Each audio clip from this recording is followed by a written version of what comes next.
আজ যে আমি পরীক্ষা দিতাম গেছি, তো পরীক্ষার হলে ঢুকানোর আগে আমি নিজেরই নিজে প্রশ্ন করতাম আছি, আসলে আমি পরীক্ষার হলে ঢুকতাম আছি কিলে আমি লেখমু গীতা। পরে আমার মনে পড়ে গেছে, আরে আমার লগে তো একটা বই, এটা তো চাইছে লিখে লিম, সানের ভিতরে তো আমি এক্সপার্ট।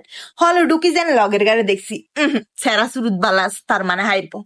যেন সৃজনশীল প্রশ্নটা দিছে, আমি তার প্রথম সৃজনশীলের আপু 1 নম্বর সৃজনশীলের কও পারেননি, পারে না। 2 নম্বর সৃজনশীলের কও পারেননি, পারে না।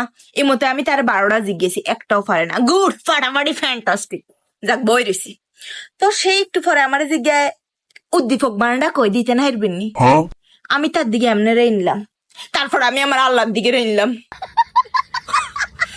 আমি কইলাম উদ্দীপক বানান প্রশ্ন তাছে সান, আমি রিডিং পড়তে পারিনি, আমি তো আপনার আশায় এসেছি।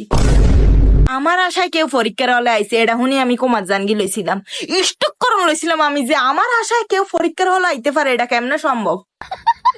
ফেল কি তা বই